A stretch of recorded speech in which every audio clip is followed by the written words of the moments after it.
can ask you what your name is and Okay. your role in this wonderful show, Midnight Texas. Yes. I was reading the book, so I was just gonna be like, Midnight the Crusher. title, I'm like, that's Yeah, not no, right. that's What okay. am I doing? Is there another person gonna come too? Or? No, I'm solo. So should I just say my name? And my name is Monica Owusu-Breen, and I am the executive producer, showrunner of Midnight Texas. So how crazy excited are you to bring this adaptation to the television? Well, hugely crazy excited. I mean, when I read the books, it's like everything I love. Yeah. Every single thing I love in one book. Was there anything that really like triggered it for you? Yeah, completely. It was a cat, but like. Well, no, all of it. Well, it's funny because I started looking for something to develop because, and this is where the story gets sad a little bit, but my mom and my mother-in-law and my dog died within the same month. So it was like the worst month of the world time. But I was like, all right, I need something to take my mind off of it.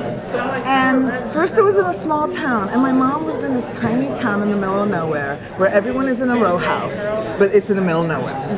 And then my mom-in-law was a psychic who moved to a small town. So I read two chapters. I was like, all right, I don't know, someone's talking to me maybe? Or yeah, so it's like, there's a little bit of a labor of love for me in it. So yeah, I'm hugely excited. So you're no stranger to this world of like science fiction, fantasy. How did you pull from your previous work? Did any of it inspire you when you were working on this show, or was it purely kind of you went to a different place for it? No, I feel like I took. I mean, there's a little bit of a nod to Alias and Olivia's first entrance into town for sure.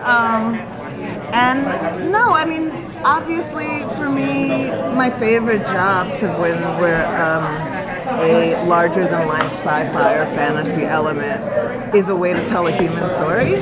And so this let me do that with all the characters on multiple fronts. Also, I feel like because we've amped up the pace from the books, because the books have this sort of small-town pace, and we're just like really fast moving.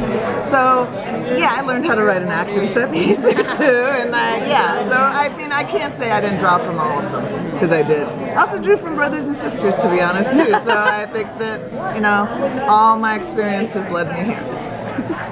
So this show seems like, because it's sci-fi related, it's going to be pretty dark.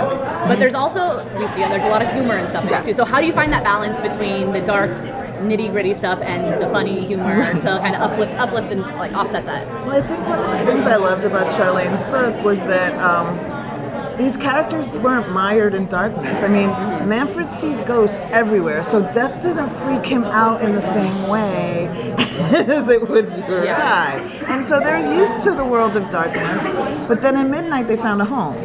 So, and I think that there's a humor they have because they're used to the world of the supernatural, so they're willing to like make jokes about it. And it's not new to them. Exactly, so they don't have to be afraid. But the forces of darkness are constantly coming at them, and they have to, deal with that. But I think that, one of the things I love about Charlene's voice is she's really funny, and her characters get to be really funny even while they're killing people. So it's fun for me. So now I'm a little bit giddy because I'm so sorry, I didn't get a chance to see the premiere, so I didn't know that Manfred sees ghosts. That's not in the book. Yes. So are there any other surprises now? That I'm wondering? I was going to say, how closely do you follow the books, or do you kind of do your own thing? Like I said, the books, I love the spirit of the characters in the books. So Fiji has this kind, warm innocence to her. Now, Parissa doesn't look exactly like Fiji in the book, and it took forever to cast that role. I mean, pretty much auditioned, I feel like, every woman between the ages of 20 to 50. But, she had that warmth and that honesty and that open-heartedness with this ability to be super strong and intense. And so I feel like I tried to keep the heart of the books. And there's a lot that the book fans will find is similar. But, in the books, Manfred wasn't the lead as much, and we really wanted someone to bring us into town. And so, for me, Manfred was a perfect thing. And I love the fact that he sits in an RV with his dead grandma. To me, that's just like, the fact that his grandma... I was going to ask about that, Grandma. Are we going to see more of her throughout the season? She's so there. I was going to say, she's there for him.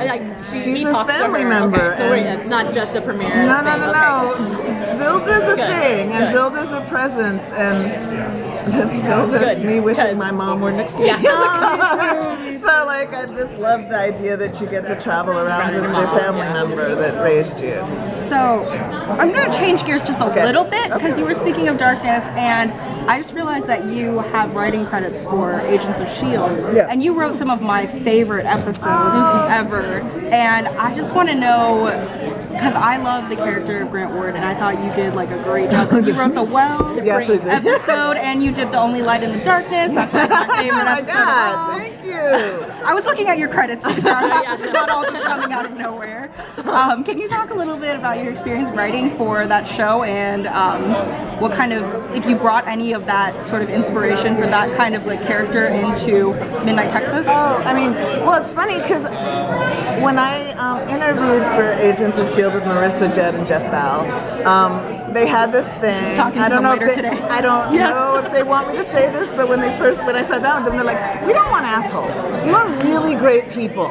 And I was like, wow, no one's ever said that in a job interview for me. And I love that. Yeah. I love making intention real. And I feel like between the cast of Agents of S.H.I.E.L.D., which are nothing but warm, delightful, funny people who are like, they're in it together and they work such long hours, but there's a sense of humor and a brightness to them, that it was one of the first jobs where I was like, you can actually hire people that you love to do, and really awesome people. And I feel like I did try and take like the spirit of a lot of Agents of S.H.I.E.L.D. with me in terms of the people, the partners in it. And also, I think Agents of S.H.I.E.L.D. again is another genre show that really explores human beings through genre. Yeah. And so, like The Well, it's like there's a supernatural story in there, but there's also a kid who is hurt. And for me, it's always important to ground all these fantastical things in something relatable and true, so that it kind of teaches you how to live, or how, in the case of Ward, how not to live in light of abuse. So I feel like, I took a lot from it. I loved it. I loved it. So you were on S.H.I.E.L.D., or you did some S.H.I.E.L.D., and both of those have a lot of visual effects. Yes. So what can we see visual effects wise for Midnight Texas? All of it. All the things. All Good. the things. That's what we like to hear. I mean, I gotta tell you, when you have an assassin and a vampire and a witch and a psychic, and like, it's like you have all the potential for a story is so great, and we just like, one of the things we do is every episode we unpack one of the Midnighters. Okay. So like, for example, episode 2, you're going to learn about the Rev. And the Rev doesn't like the full moon, and you'll know why. But I think every episode has a really different vibe to it, because you're focusing on a different story. So Bobo's backstory is very different from the Revs or Lems. And so every episode has a sort of discrete style to it that's really fun, I think. So that's a goofy question for you. If you were a resident of Midnight, what would you be supernatural-wise? Oh man! Oh, that's such a good question. I can't choose. I know. I kind of feel like part of. I don't want to live forever, so I wouldn't be a vampire. Manfred suffers a lot.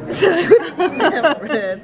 I feel like Fiji. I feel like Fiji takes her witchcraft very seriously. She thinks of magic as a little bit of a science, and she's a scholar of that science, and so I love that about her, that she's very serious about her magic. And so I think it would be witchcraft. Although, talk to me in 10 years, but it might be like vampire. Then I might want to live forever. So, but yeah, I feel like, but part of me feels like I could be the human there who works in the restaurant, cooks, and hangs out. Because that was the funny thing about reading the books. I wished I lived in Midnight. Yeah. I wish I could go next door and talk to Fiji and go to the pawn shop. Like, I feel like I'd have a really good life in Midnight. So have you gotten any early reactions from fans in regards to the trailer that came out, and just have you heard anything that like has gotten you excited to see their reactions?